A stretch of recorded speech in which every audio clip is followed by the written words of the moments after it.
welcome to the Global CEO magazine. The workshop on sustainable futures, achieving food and nutrition security and economic growth through vegetable oils was held on 18th July, and today I am having a discussion with some delegates who arrived in the country for the event. This discussion will be on supporting a national program on sustainable vegetable oils in Sri Lanka. For this discussion, I have with me a panel of experts representing 3 organizations who will help us to gain insight from their vast experience.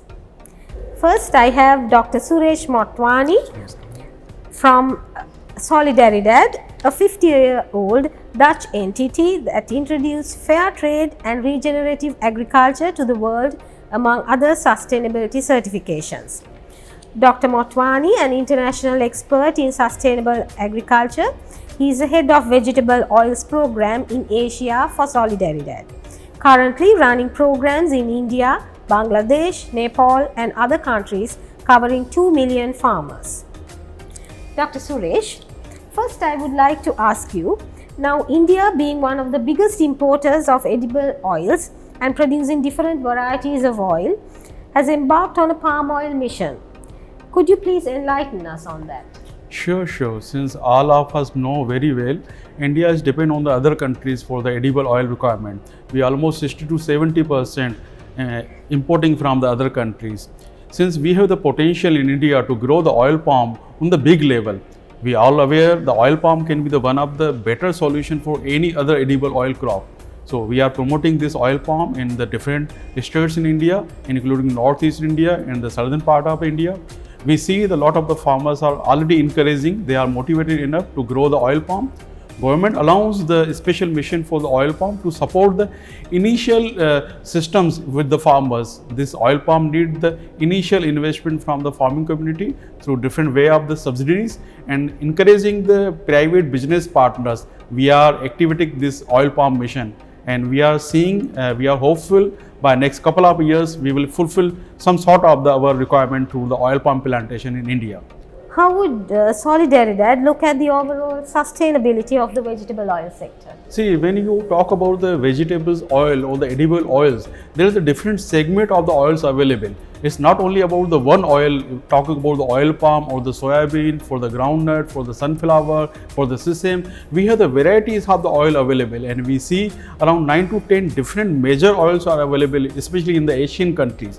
So when we talk about the self-sufficiency, we have to be see the what is the regional potential is there in our countries, including Sri Lanka, Nepal or the India. So we have to be compare the different economics models and based on our regional realities, national realities, food security experts, the nutrition requirement, we have to be choose a certain crop where government can be promote these all crops. And we see the soybean and oil palm is the one of the major commodities. 2 major commodities can fulfill our 70% of the oil requirement, as well as in Sri Lanka, as well in India.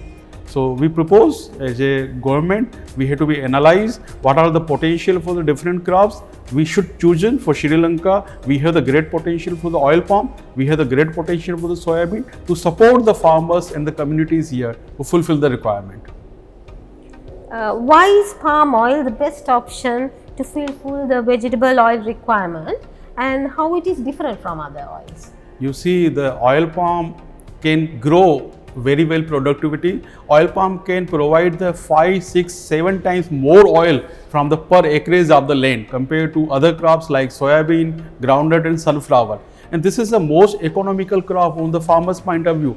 Farmers can get the maximum income from the oil palm farming.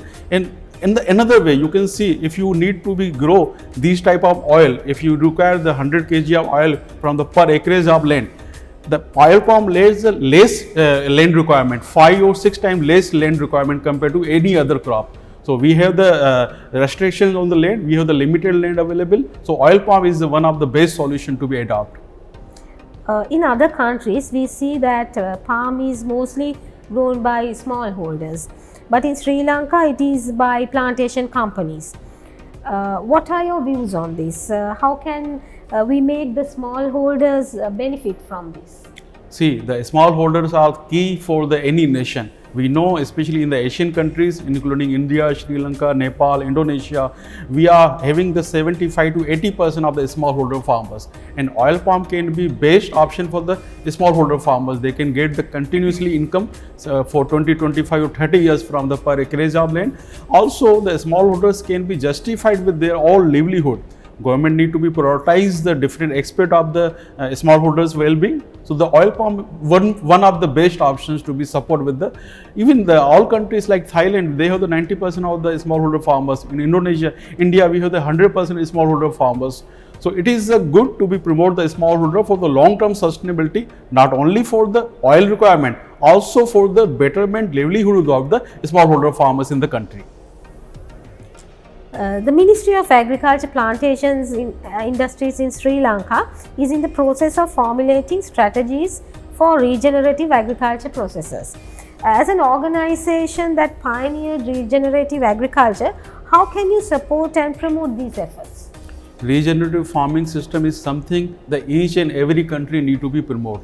This is the middle part between the conventional farming system and the pure organic farming systems. We really need to be adopt the latest technology in context of the local resources. As an organization, Solidarity, we are working a lot on the regenerative farming systems. We are ready to support the Sri Lankan government to be adopt all principles of the regenerative farming system. We already have the region agri standards. We found it. Also, we have a lot of the experience in the different countries. So my suggestion would be, if Sri Lanka is going to be adopt the regenerative farming systems, this is the right time to be announce the policy where this organization like us, Solidarity, and also the business partners can be encourage the smallholder farmers to adopt these all sustainability norms, and the market could be ready to support these systems through carbon.